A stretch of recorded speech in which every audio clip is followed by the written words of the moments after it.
Retour de notre émission pour la troisième et dernière partie avec notre éditorialiste qui fait son retour. C'est Lassana Camara. Lassana, rebonsoir. Rebonsoir, José. Et puis Mister Sidi Napon qui est avec nous.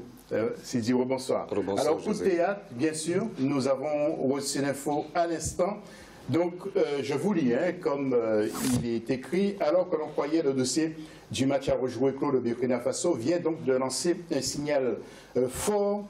La Fédération burkinabé de football refuse de rester les bras croisés face à l'injustice qui lui crée la reprise du match Afrique du Sud-Sénégal en éliminatoire pour la Coupe du Monde. Elle vient d'adresser au tribunal arbitral du sport, c'est-à-dire le TAS, une déclaration d'appel contre une décision inédite sans aucun rapport avec les textes du football. L'information donc qui vient d'être confirmée dans cette émission sur Africa 24 en direct. Lassana, premier commentaire. Premier commentaire, c'est logique de contester cette décision parce que sur les lois du football, quand on ne peut pas revenir sur un match homologué, sur le résultat d'un match homologué, parce que quand ça n'a rien à voir avec les tests, les 11 lois du football, donc la décision de la Fédération burkinabe de football, elle est courageuse, il fallait le faire. Et j'espère que la TAS va réagir, le tribunal arbitral du sport va réagir le plus rapidement possible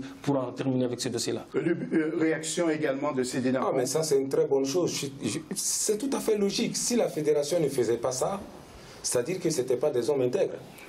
Ah oui, c'est clair, parce que ça, il ne faut pas laisser passer. Ce n'est pas pour le résultat en tant que tel. Moi, c'est pour demain, en Afrique même, parce que ça va créer des problèmes. Parce qu'entre frères, on va se tirailler, alors que c'est la FIFA qui décide, alors qu'ils vont partir un jour. Et nous, on va être des ennemis. Je ne suis pas d'accord. Et ça, c'est une très bonne chose. Messieurs, merci. Place aux internautes.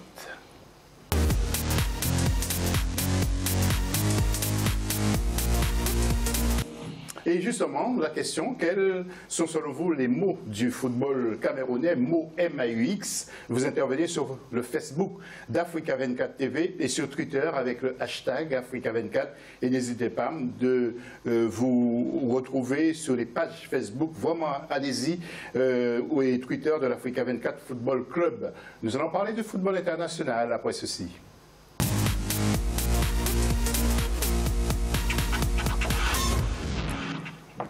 Et avec un gros plan sur le PSG qui a dépensé plusieurs millions d'euros pour se payer des stars comme les deux Brésiliens, Daniel Silva et Neymar, mais aussi l'enfant prodige du football français, Kylian Mbappé, dont le père est camerounais et la mère algérienne. Kylian a été élevé en région parisienne, à Bondy, et vous le voyez donc en image. Il marque déjà beaucoup de buts pour le Paris Saint-Germain devant Metz, devant le Celtic et devant Lyon ce dimanche 17 septembre. Alors écoutez Kylian Mbappé lors de sa présentation au Parc des Princes. Bien sûr, nous y étions. Écoutez ce qu'il dit. Comme vous le savez, c'est un grand plaisir pour moi de rejoindre le Paris Saint-Germain, l'un des meilleurs clubs du monde, un club extrêmement ambitieux qui souhaite devenir le meilleur et qui ne se contente pas seulement de le vouloir, qui met tous les ingrédients de son côté pour pouvoir mettre en place son projet qui est plus que solide, et c'est ce qui m'a séduit pour moi. Et c'était important aussi de ne pas quitter la France après seulement 6 mois de haut niveau. C'était important aussi de rentrer chez moi dans ma ville, la ville où je suis né, la ville où j'ai grandi. Et autre phénomène en image, c'est le Brésilien Neymar, joueur de toutes les curiosités. Depuis son arrivée, il remplit les stades, il marque aussi des buts. PSG, leader du championnat, leader aussi de son groupe en Ligue des Champions avec Neymar. Tous les stades du championnat de France sont sûrs d'être pleins. Après ceci, le débat.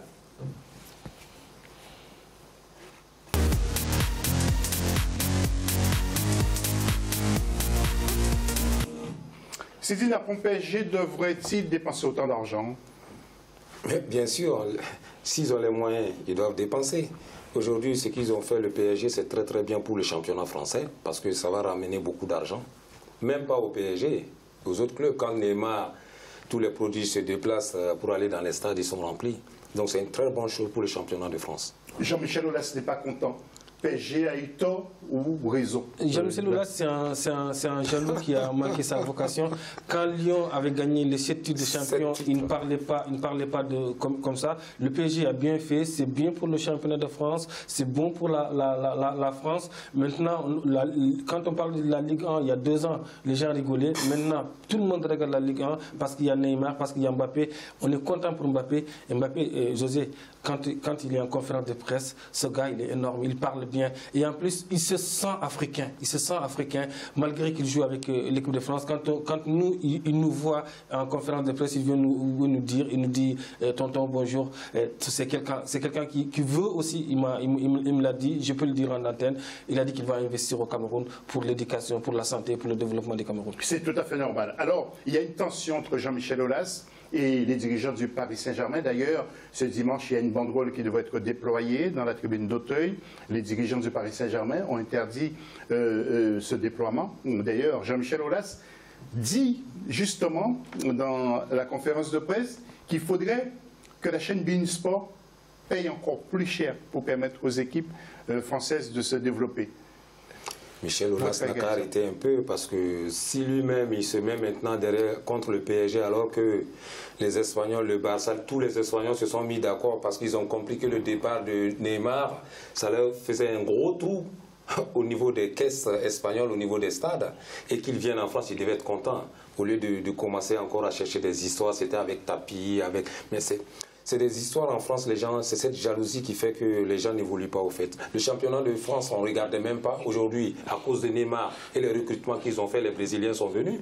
Mais c'est au-delà de la jalousie, c'est la mesquinerie. Parce qu'il n'y a pas de fond, il n'y a pas de fond derrière. Soit ce sont les Arabes qui ont de l'argent, qui investissent. Je pense qu'il y a un peu de racisme derrière tout ça. Jean-Michel Aulas... il est toujours derrière son ordinateur sur Twitter en train de chamailler le PSG. Il n'a qu'à créer une chaîne lui-même, proposer les matchs du championnat de France. Si les Qataris ils ont de l'argent pour diffuser la Ligue 1, ils doivent féliciter le Qatari. L'équipe de Lyon passe tout le temps sur la chaîne beIN Sport. Il n'a qu'à créer sa propre télévision s'il ne veut pas. Je pense que beIN Sport aujourd'hui paye encore plus que ce que Canal Plus payait. Canal Plus n'a pas pu s'aligner. Mais quand Canal Plus donnait les matchs, on l'a pas entendu parler parce qu'il était tout le temps interviewé. Donc il n'a qu'à arrêter un peu et puis bon que... Ce qui m'étonne, c'est qu'il tape sur les droits de beIN Sport, donc pas Canal+. Alors moi, je suis un peu surpris. Pour lui, beIN, c'est le PSG. Oui. Alors, nous allons voir aussi le tableau de la Ligue des Champions. Je voulais juste vous faire voir quelques groupes. Par exemple, le groupe B, où je vous le disais, le Paris Saint-Germain est déjà leader justement de son groupe, avec 3 points bien entendu, mais qui a marqué beaucoup de buts face au Celtic, 5-0. Et le Bayern est à la 2e place. Paris Saint-Germain-Bayern, tout le monde l'attend. En groupe C, Chelsea est en tête devant l'Atlético de Madrid. Chelsea qui a écrasé Karabakh 6-0. En groupe D, nous n'avons pas de tableau, mais c'est pas grave. Barcelone-Juventus 3-0. Et Barcelone qui est en tête de son groupe. En groupe F, il y a le Feyenoord qui a perdu face à Manchester 4-0. Manchester City de Yaya Touré. En groupe G, Leipzig-Monaco, un mauvais résultat pour Monaco qui fait que match nul, mais c'était quand même à l'extérieur. Et puis en groupe H, pour terminer, le Real de Madrid, toujours aussi bon, qui bat l'équipe d'Apoel sur le score de 3-0. Alors messieurs, je voudrais que nous jetions aussi un coup d'œil sur quelques figures bien connues parmi vous, que vous connaissez, parmi nos joueurs du continent qui évoluent en Europe. Rachid Ghezal, qui est toujours à Monaco, l'Ivoirien Jean-Michel Seri, Nice, l'Ivoirien Yaya Touré toujours à Manchester, et l'Ivoirien Serge Aurier qui est parti à Tottenham. Et puis Ousmane Dembélé dans quelques secondes, qui a pris la direction de Barcelone, mais qui s'est blessé sérieusement. Alors avant de vous retrouver, messieurs, le recrutement de Michael Seri a échoué au Barcelone, mais il voulait aussi jouer au Paris Saint-Germain. Écoutez ce qu'il disait d'ailleurs. Ça me plairait de jouer avec Marco Verratti, mais ça va dépendre de beaucoup de choses. Il ne faut pas partir pour partir. Si je pars, ce sera pour rejoindre un club où il y a une réelle envie de jouer au football comme à Nice. Et je ne pars pas pour être sur le banc. Je pars uniquement si je sais que je vais jouer. Voilà, si je sais que je vais jouer.